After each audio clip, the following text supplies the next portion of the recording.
নমস্কার ছাত্রছাত্রীরা, আজকে আমি তোমাদেরকে শেখাবো এসকিউএল এর কিছু কমান্ড। এসকিউএল কমান্ডে আজকে অ্যাকচুয়ালি তৃতীয় ক্লাস। প্রথম ক্লাসটা একটা ভিডিও দিয়েছিলাম, দ্বিতীয় ক্লাসটা ভিডিও দেওয়া হয়নি, সেটা আমি লিখে জানিয়েছিলাম তোমাদেরকে, গ্রুপে পোস্ট ছিল। তো আজকে হচ্ছে তৃতীয় ক্লাস। অল্প কিছু কমান্ড শেখাবো এবং তারপরে এটা অনেক প্র্যাকটিস করতে হবে। যত বেশি প্র্যাকটিস করবে তত এটা রপ্ত হবে, নাহলে এক গাদা কমান্ড একসাথে শিখে গেলে কিন্তু লাভের কাজ কিছুই হবে না, সবগুলো কিন্তু ঘেঁটে যাবে। তাই জন্য অল্প অল্প কমান্ড শেখো এবং যে টাস্ক গুলো দেওয়া হচ্ছে ওটা ডিউ টাইমে করে নাও, তাহলে সবারই সুবিধা হবে। তো আজকে প্রথম যে কমান্ডটা শেখাবো সেটা হচ্ছে order by, ORDER, order by. Order বাইটা কেন আছে? যখন কোনো কিছু রেজাল্টটা শর্টেড আকারে দেখতে যখন চাইবে, যেমন ধরো তোমাদের স্টুডেন্ট ডাটা একসাথে একটা টেবিলে, তোমাদের ধরো সমস্ত ডিটেলস আছে, তোমাদের ধরো নাম আছে, রোল আছে, ফোন নাম্বার আছে, অ্যাড্রেস আছে, ইত্যাদি ইত্যাদি। আমি চাইলাম যে তোমাদের যে ডাটাগুলো সেটা রোল অনুযায়ী সঠিক হোক, করা যেতে পারে। নাম অনুযায়ী সঠিক হোক, সেটাও করা যেতে পারে। বা অন্যান্য কোনো যদি ক্রাইটেরিয়া ম্যাচ করে আমি যদি শর্ট করতে চাই, সেটা বড় থেকে ছোট হতে পারে, ছোট থেকে বড় হতে পারে, অ্যালফাবেটিক্যাল শর্ট হতে পারে, ইত্যাদি ইত্যাদি। সেটা একটাই কমান্ড দেওয়া হয়, যেটা হচ্ছে অর্ডার বাই। যেমন এক্সাম্পল দিচ্ছি, ধরো লিখছি সিলেক্ট স্টার ফ্রম স্টুডেন্ট। এবারে যদি কোনো কন্ডিশন দেওয়া থাকে তাহলে হোয়ার ক্লজ লাগাবো, যদি কন্ডিশন না থাকে তাহলে হোয়ার ক্লজ লাগাবো না। অর্ডার বাই এর সাথে হোয়ার ক্লজের কোনো সম্পর্ক নেই, আমার দরকার থাকলে ব্যবহার করতে পারি, আর দরকার না থাকলে ব্যবহার নাও করতে পারি। আমি এক্ষেত্রে ব্যবহার করছি না, কিন্তু যদি তোমাদের প্রশ্ন অনুযায়ী এটা হোয়ার ক্লজ লাগে তাহলে অবশ্যই হোয়ার ক্লজ ইউজ করবে। আচ্ছা, হোয়ার ক্লজ আমি এখানে দিচ্ছি না। তারপরে অর্ডার বাই, ঠিক আছে। অর্ডার বাই কোন কলাম অনুযায়ী শর্ট হবে, এখানে ধরো রোল অনুযায়ী শর্ট করেছি। তাহলে কি হবে, যে রেজাল্ট আমরা দেখতে পাবো সেটা কিন্তু রোল অনুযায়ী শর্ট হবে এবং বাই ডিফল্ট এটা ছোট থেকে বড় বা অ্যাসেন্ডিং অর্ডারে শর্ট হয়। আমরা চাইলে এটা ডিসেন্ডিং অর্ডারেও শর্ট করতে পারি। তাহলে কিছু না, একটা ছোট্ট কথা লিখে দিতে হবে, DESC। আচ্ছা, বাই ডিফল্ট এটা অ্যাসেন্ডিং হয় না, ডিসেন্ডিং করতে গেলে DESC দেওয়া যায়, কিন্তু কেউ চাইলে অ্যাসেন্ডিং এর কোডও দিতে পারো, সেটা হচ্ছে ASC। ASC অর্থাৎ আমি অর্ডার বাই এর পরে কোন বা কোন একাধিক কলম অনুযায়ী কিন্তু শর্ট করা যায়। এবার সেটা পরে আসছি। এইবার সেটা অ্যাসেন্ডিং ও ডিসেন্ডিং, অ্যাসেন্ডিং এর জন্য এএসসি, ডিসেন্ডিং এর জন্য ডিইএসসি আমরা ব্যবহার করব। আর এই ক্ষেত্রে এই পার্টটা যদি আমরা না দিই, বাই ডিফল্ট কিন্তু এএসসি অর্থাৎ অ্যাসেন্ডিং আকারে কমান্ডটা ধরে নেবে। আচ্ছা, এইবার ধরো কোনো কারণে আমি দেখলাম যে রো অনুযায়ী শর্ট করলে তো মিসম্যাচ হওয়ার কারণে ওটা আর একাধিক লেভেল দেওয়ার দরকার নেই। ধরো আমি চাইলাম নাম আর মার্কস অনুযায়ী, টোটাল মার্কস, ঠিক আছে, সেই অনুযায়ী কোনো কারণে শর্ট করছি। বোঝা গেল যে আমি মার্কস অনুযায়ী শর্ট করব, সেটা বড় থেকে ছোট, এবং নাম অনুযায়ী শর্ট করব, সেটা অ্যাসেন্ডিং নরমাল। তাহলে কি করতে পারি, এখানটা আমরা যদি মুছে দিই, মুছেটা কোথায় গেল, এই যে।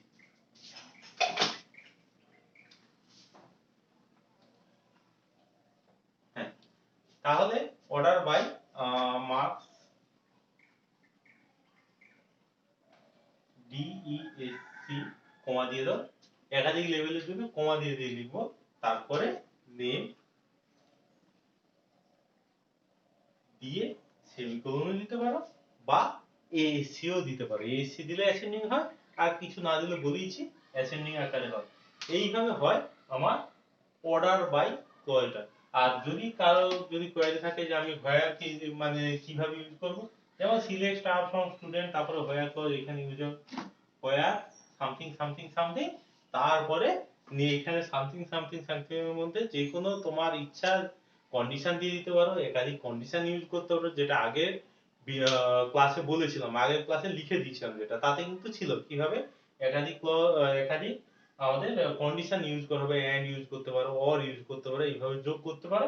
তারপরে এই অর্ডার বাই আমরা ইউজ করব। বোঝা গেল এটা? নেক্সট,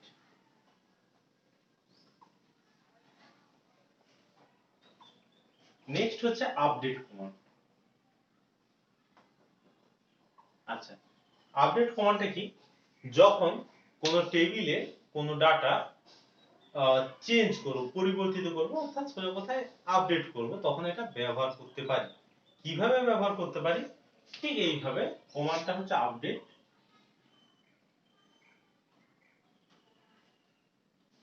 কোন টেবিলের আপডেট করব? ধরো আপডেট স্টুডেন্ট, একটাই টেবিল নিয়ে এখন দেখাচ্ছি। কি সেট করব, মানে আপডেটটা কোন জায়গায় করব? সেট, সাপোজ মার্কসটা আপডেট করছি, mark equal to, next line use করছি 350, প্লাস যদি সেমিকোলন দিয়ে দিই, তাহলে কি হবে? কি করছি? আপডেট। কোন টেবিলে আপডেট করছি? স্টুডেন্ট টেবিলে আপডেট করছি।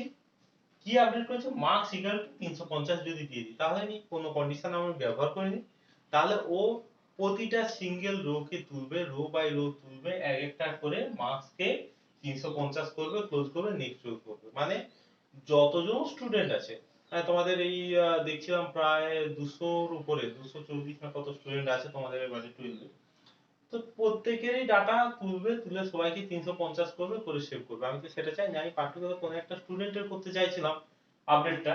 তাহলে সেটার জন্য কি করবে? একদম যেমন আমরা এসকিউএল এ হোয়ার ক্লজ ইউজ করি সিলেক্ট কমান্ডে, এখানে আমরা হোয়ার ক্লজ ইউজ করতে পারি। হোয়ার সাপোজ রোল সমান 30, তাহলে রোল নাম্বার 30 এ যদি কেউ হয়,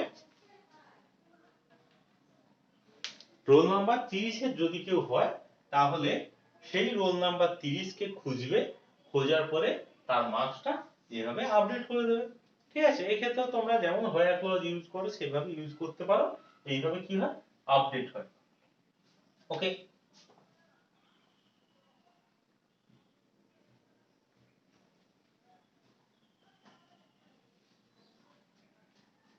এবারে ডিলিট কমান্ড।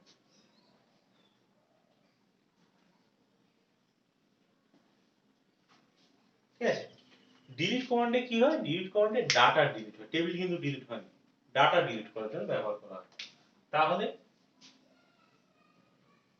কি করব? ডিলিট ফ্রম স্টুডেন্ট,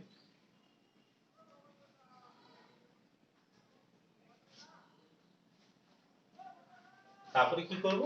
একটা ডিলিট করলাম, ডিলিট ফ্রম স্টুডেন্ট। সেটা করলে যদি আমি রান করাই, তাহলে কি হবে? সমস্ত ওই রো বাই রো তুলবে, একটা করে ডিলিট করে করে যাবে। ঠিক আছে? এবার আমি যদি কোনো কন্ডিশনের উপর বেস করি, যে ধরো স্টুডেন্ট নাম্বার 50 এন্ট্রিটা ভুল আছে, আমি ওটা ডিলিট করে দিতে চাই, ও আসেই না, স্কুল থেকে পালিয়ে গেছে, তাহলে কি করব? তখন এখানে যেমন হোয়ার করে লাগাই, where roll equal to 50। Clear?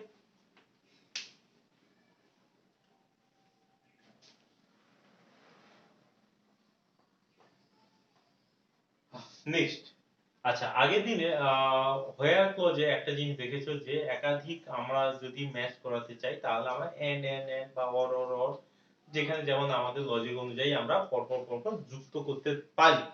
কিন্তু তাতে একটা অসুবিধা আছে। কি অসুবিধা আছে? ধরো কোথায় বলছি, সিলেক্ট স্টার ফ্রম স্টুডেন্ট হোয়ার, ধরো সিটি ইকুয়াল টু, ধরো আমি চাইছি এখানে সেই সমস্ত স্টুডেন্টের ডিটেলস আমরা খুঁজবো যাদের সিটি গৌড়া, পাঁচবেড়িয়া, সরবেড়িয়া, সুলতাননগর, পাঁশকুড়া, কুকুরদা, এরকম করে ধরো 10-12টা আমি নাম বললাম। তাহলে তুমি যখন লিখবে হোয়ার সিটি ইকুয়াল টু এইটা এন্ড সিটি ইকুয়াল টু এইটা এন্ড সিটি ইকুয়াল টু এইটা, এই করে লিখে যাওয়াটা একটু কষ্টকর। তো ওই কষ্টটা লাঘব হয়ে যাবে যদি আমরা এইভাবে করি, যে city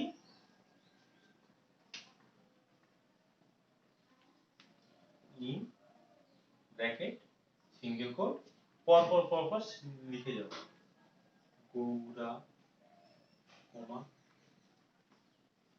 area comma and something এরকম করে চলবে। তাহলে কি হবে যে আমার যখন এইখানে সিটি ইন পাচ্ছে তখন এইগুলো দেখবে, এইগুলোর মধ্যে যদি পেয়ে যায় তাহলে সার্চ রেজাল্টটা কি করবে দেখাবে, আর না হলে শো করবে না। কারণ ওই যে সিটি ইকুয়াল টু এটা, সিটি ইকুয়াল টু এটা, বারবার সিটি ইকুয়াল টু লিখতে হচ্ছে না, সুবিধাজনক। আর এটা আরেকটা সুবিধা আছে, সেটা নট ইন আমরা ব্যবহার করতে পারি, ইনের জায়গায় নট ইন। তাহলে কি হবে, এই যে লিস্টটা আমরা এর পাশে দিয়েছি, এই লিস্টে যেই যেই সিটি আমরা লিখবো সেই সেই সিটি যখন আসবে তখন শো করবে না, নট লাগিয়েছি শো করবে না।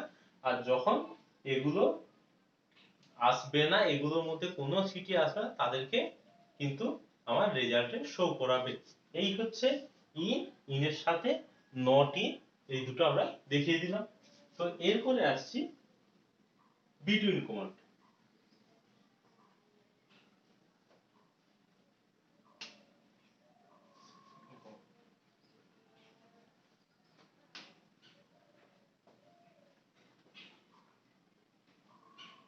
চলো বিটুইন কমান্ডটা আমরা দেখি। হ্যাঁ যেখানে ছিল। আচ্ছা 1 মিনিট, ওটা ইনটা আরেকবার বলে দিই। ইনের ক্ষেত্রে আমি যেটা তোমাদের एग्जांपल দেখিয়েছি সিঙ্গেল কোটের মধ্যে লিখেছি, কারণ কি ওটা অ্যালফাবেটিক্যাল ফিল্ড, ঠিক আছে, ক্যারেক্টার টাইপ ফিল্ড।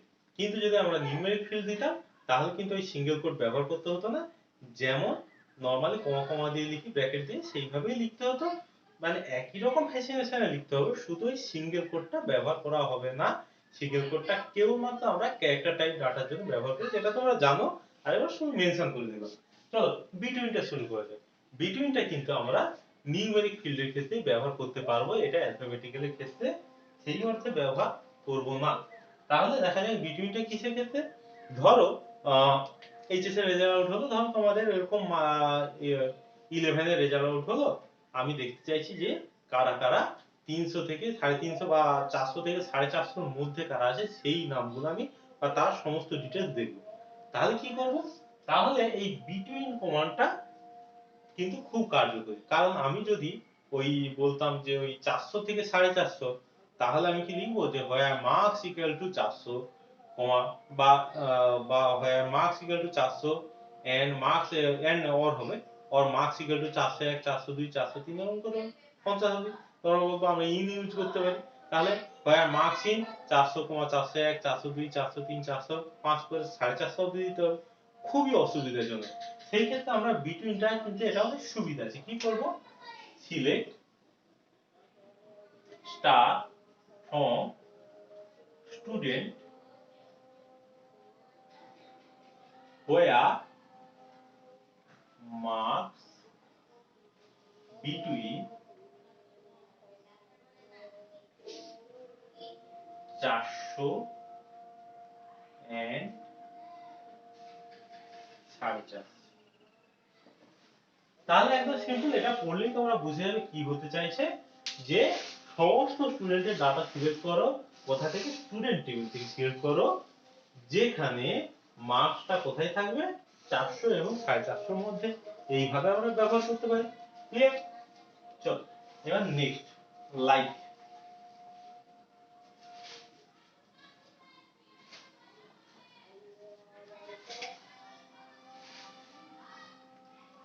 লাইক দিয়ে আমরা প্যাটার্ন ম্যাচিং করতে পারি। আচ্ছা লাইকের নরমাল ইউজ দেখি, তারপরে প্যাটার্ন ম্যাচিং এর গল্পটা দেখব। কি রকম দেখাই, যে যখন আমরা অ্যালফাবেটিক্যাল ফিল্ড ম্যাচ করানোর জন্য দরকার হয়, তখন আমরা ইকুয়াল না দিয়ে লাইক ব্যবহার করতে পারি। দেখাই কি হয়, select star from student where name like, like ব্যবহার করলে ইকুয়াল দেওয়ার দরকার হয় না। নেম লাইক, আমার নাম কি, অনেকদিন পর আমার নাম ইউজ করছি, হয়ে গেল। ক্লিয়ার? তাহলে এটা তো ইকুয়াল দিতে পারতাম, লাইক দিয়ে সুবিধাটা কি, লাইকের একটা গল্প আছে। আমরা ডসে ওয়াইল্ড কার্ড ক্যারেক্টার ব্যবহার করেছি 11 এ কাজ করার সময়, মনে আছে? না মনে থাকলে হবে, সে মনে চলে আসবে, না মনে থাকলে মনে চলে আসবে, খুব ইজি জিনিসটা। তো এইখানে ওয়াইল্ড কার্ড ক্যারেক্টার আমরা দুটো ইউজ করব, একটা হচ্ছে পার্সেন্টেজ আর একটা হচ্ছে আন্ডারস্কোর। ঠিক আছে।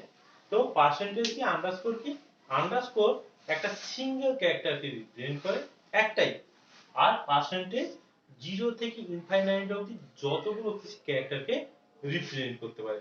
কিরকম দেখে নিন। তাহলে আমি যদি ডেফিনিট আমার দরকার নেই, ধরো আমি চাইছি যে টি দিয়ে যে নামগুলো আছে আমি সবগুলোই দেখবো, তাহলে কি করব, যে প্রথম অক্ষর টি দিয়ে শুরু হবে, সে তো বুঝলাম, তাহলে টি দিয়ে দিই। তারপরে যা খুশি যত খুশি হতে পারে তাহলে টি পার্সেন্টেজ দিয়ে দিই, হয়ে গেল। তাহলে আমার কি হলো, টি দিয়ে শুরু, তারপরে যা খুশি তাই, শুধু টি নামও হবে, তন্ময় হবে, তুষারও হবে, তুহিনও হবে, এবং টিতে আর যা যা যা যা নাম আছে সবগুলো কিন্তু এখানে সার্চ রেজাল্টে দেখাবে। একইভাবে আমরা যদি দেখি করতে চাই এমন, যে কোনো একটা নামে সেকেন্ড অক্ষর এ আছে এমন নামগুলো আমরা খুঁজে বের করব। তাহলে কি করব, তাহলে দেখ প্রথম অক্ষর কি আমরা জানি না, কোন একটা অক্ষর থাকবে, তাই জন্য আন্ডারস্কোর আন্ডারস্কোর যে কোনো একটা সিঙ্গেল ক্যারেক্টারকে রিপ্রেজেন্ট করে, সেই ডসের ওয়াইল্ডকার ক্যারেক্টারের গল্পের মতো। আচ্ছা, সিঙ্গেল ক্যারেক্টারকে রিপ্রেজেন্ট করে সেকেন্ড অক্ষর কি বলেছি, সেকেন্ড অক্ষরে তারপরে কি কিছু বলা নেই, যা খুশি তাই হতে পারে, যা খুশি তাই জন্য বসেই আছে পার্সেন্টেজ। তাহলে আমরা এইটা করলে কি হবে, যেই যেই নামের সেকেন্ড অক্ষরে সেগুলো কিন্তু সাথে সাথে ফেস করে ও দেখাবে। এইটা বারবার প্র্যাকটিস করবি, তাহলে ক্লিয়ার হয়ে যাবে। 11 যেহেতু ওই ডসে ওয়াইল্ডকার ব্যাপারটা ছিল, আশা করি বেগ দেবে না, অসুবিধা হলে আবার ক্লিয়ার করে দেবো। আমার এই দিকের যে সব কমেন্ট লিখেছিলাম সেগুলো কমপ্লিট, এবার ওই দিকের গুলো আছে, ওই দিকের গুলো সহজ, আমি চট করে দিয়ে দেবো। আচ্ছা, ধরো আমি চাইলাম কোন একটা কারণে তোমাদের স্কুলের কিছু খোঁজ খবর দিতে হবে, কোন কোন জায়গায় এই যে কয়েকদিন তো খুব অ্যানাউন্সিং চলছিল, প্রতি মাসেই মাইক নিয়ে বেরিয়ে পড়তে হয় স্কুলের তরফ থেকে। এইবারে আমরা চাইছি যে আহ, কোথা কোথা থেকে স্টুডেন্ট, আমাদের স্টুডেন্টরা আছে, আমরা সেই সেই গ্রামের নাম করব। তাহলে কি হবে, নর্মাল কমান্ড চালাবো, সিলেক্ট ধরো ভিলেজ, ঠিক আছে, ফ্রম স্টুডেন্ট, সেটা করলেই বেরিয়ে যাবে। তাতে একটা মুশকিল আছে, আমাদের স্কুলে এই মুহূর্তে ধরো প্রায় 1200 থেকে 1300 মতো স্টুডেন্ট, তোমরা এক্সাক্ট ফিগারটা জানি না, যাই হোক, তো 1300 স্টুডেন্ট, তার মধ্যে ধরো বেশিরভাগ গৌড়া পাঁচবেড়িয়া আশেপাশে থেকে বেশি, তারপর দূর দূরান্তে এক দুজন আছে, সেটা বাদ দাও। ধরো কোথায় বলছি, গৌড়া থেকে আছে ধরো 400 জন, তাহলে 400 বার গৌড়া দেখাবে, কোথায় বলছি, ধরো পাঁচবেড়িয়া থেকে আছে 350 জন, তাহলে 500 বার এই 350 বার পাঁচবেড়িয়া দেখাবে।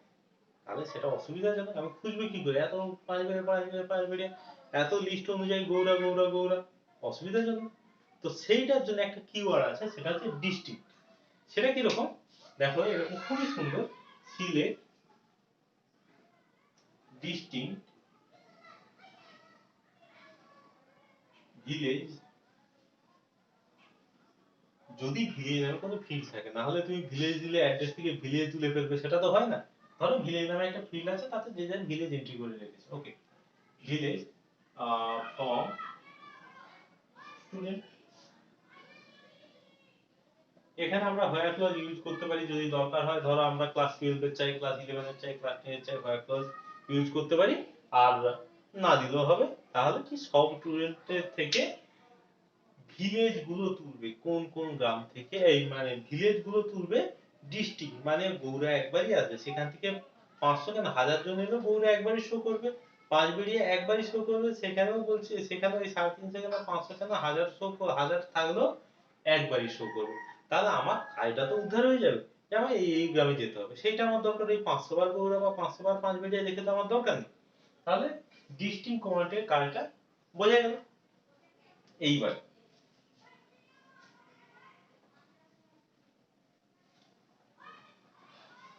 এইবারে ধরো আমি চাইছি যে আমার কজন স্টুডেন্ট আছে, এখানে যেটা বলতে গিয়ে বললাম এক্সাক্ট ফিগার জানি না, ধরো আমাদের ডাটাবেসে স্কুলের সমস্ত স্টুডেন্টের ডাটা আছে, আমি এই মুহূর্তে জানতে চাইছি আমাদের স্কুলে কজন পড়ে। তাহলে কি করব, একদম সিম্পল একটা কমান্ড আছে, কি, সিলেক্ট। আচ্ছা, প্রত্যেকটা স্টুডেন্টের একটা রোল আছে, রোল এন্ট্রি আছে, নাম এন্ট্রি আছে, সেই নামটাও গুনতে পারি বা সব ফিল্ডও গুনতে পারি, কোনো অসুবিধা নেই, তুমি কোনো ফিল্ডের নাম মেনশন করতে পারো বা স্টারও দিতে পারো। আমি এখানে স্টার দিচ্ছি, কাউন্ট স্টার, ফ্রম স্টুডেন্ট। এটা দিলে স্কুলের ডাটাবেসে যতজন স্টুডেন্ট সবার কিন্তু কাউন্ট হয়ে দেখাবে। তবে এর একটা অসুবিধা আছে, দেখতে অসুবিধা, কাজে মানে কাজে কোনো অসুবিধা নেই। সেটা কি হবে, যখন রেজাল্টটা দেখবে ওপরে দেখবে যে ফিল্ড নেমটা দেখে, ফিল্ড নেমের জায়গায় দেখো কাউন্টসটা নিচে দেখাবে ধরো 1200 বা 1300 সামথিং কিছু একটা। তাহলে উপরে কাউন্টসটা লেখাটা খুব অড। এটা যদি এরকম থাকতো number of student in our school বা শুধু নাম্বার অফ স্টুডেন্ট, তাও একটা ভরদস্ত জায়গা। তো আমরা এখানে রিনেম করব। রিনেম কিভাবে করে, এর পরে অ্যাড করে দেবো as number of student from student. তাহলে কি হবে, এইখানে কাউন্ট স্টারের জায়গায় মানে কাজ কাউন্ট স্টারেরই হবে, জাস্ট যখন রেজাল্টটা শো করবে তখন কিন্তু নাম্বার অফ স্টুডেন্ট বলে উপরে একটা হেডিং চলে আসবে, ওই কাউন্ট স্টার আর শো করবে না। এটাকে রিনেমিং বলে, এলিয়াস বলে। তোমরা যে কোনো কমান্ডের ক্ষেত্রে, শুধু কাউন্টের ক্ষেত্রে না, যে কোনো কমান্ডের ক্ষেত্রে, ধরো আমি নাম শো করাবো, রোল শো করাবো, ধরো রোল, ধরো ওখানে সিরিয়াল নাম্বার আছে, এখানে আমি রোল হিসেবে দেখতে চাই, বা ওখানে রোল নাম্বার আছে, আমি রেজাল্টে ওটা রোল নয়, আমি সিরিয়াল নাম্বার লেখাটাই ঢোকাবো রেজাল্ট শোর সময়। তখন আমরা কি করব, ওরকম করতে পারি, সিলেক্ট রোল অ্যাজ এসএল বা সিরিয়াল ফ্রম স্টুডেন্ট। তাহলে কি হবে, অ্যাকচুয়ালি রোলটাই দেখাবে, কিন্তু তুমি ওটাকে ডিসপ্লেতে সিরিয়াল আকারে আসবে, অর্থাৎ ওই কলামটা নামটা মানে ডিসপ্লের সময় কলামের নামটা চেঞ্জ করে দেবে। অ্যাকচুয়ালি ফিজিক্যালি কিন্তু টেবিলে কোনো চেঞ্জ হবে না ওর জন্য, শুধু ডিসপ্লের সময় ওই কমান্ডটা ডিসপ্লের সময় ওই কাজটি হবে। আচ্ছা, নেক্সট।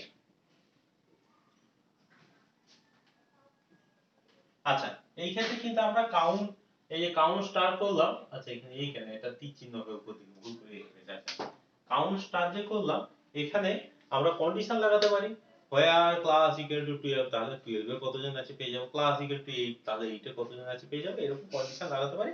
এটা ইজিলি বোঝা যাবে নিশ্চয়ই, তাই জন্য ওটা এড়িয়ে যাচ্ছে না, ঠিক আছে, মেনশন করে দিলাম। আচ্ছা, একই ভাবে কাউন্ট যেভাবে করেছি, একই ভাবে আমরা মিন ইউজ করতে পারি। মিন, মিন কার ক্ষেত্রে, অবশ্যই কোনো নিউমেরিক ফিল্ডের ফিল্ড থাকলে মিন, ম্যাক্স, সাম, এভারেজ এই চারটে ব্যবহার করতে পারি। মিনে কি হয় জানো, সব থেকে মিনিমাম মানে ধরো তোমাদের রেজাল্ট আছে, আমি মার্কসের মধ্যে সব থেকে লোয়েস্ট মার্কস কত সেটা আমি জানতে চাই, তাহলে select min of marks from student, তাহলে মিনিমামটা পেয়ে যাবো। সিলেক্ট ম্যাক্স অফ মার্কস, তাহলে ম্যাক্স অফ মার্কস, তাহলে এটা দিলে ফ্রম স্টুডেন্ট, তাহলে সব থেকে বেশি কত নাম্বার উঠেছে সেটা পেয়ে যাব।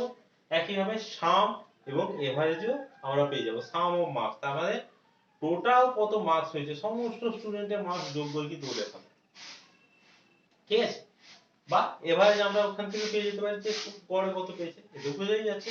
তাহলে এই অবধি তোমরা আগে করো, কমান্ড গুলো খাতায় লিখো, যে কাজগুলো বললাম সেটা হয়ে যায়, সেটা যখন খাতায় তোলা হয়ে যাবে, জিনিসটা বোঝা হয়ে যাবে, আমাকে বলো, আমি টাস্ক দেবো, টাস্ক গুলো করো, বারবার প্র্যাকটিস করো, দেখবে জিনিসটা ইজি হয়ে যাবে, ঠিক আছে। তাহলে আগে তোমরা জিনিসটা খাতায় লেখো, চেষ্টা করো, তারপরে আমাকে জানাও, তারপরে আমি টাস্ক দেবো। ওকে, আজকের মতো শেষ।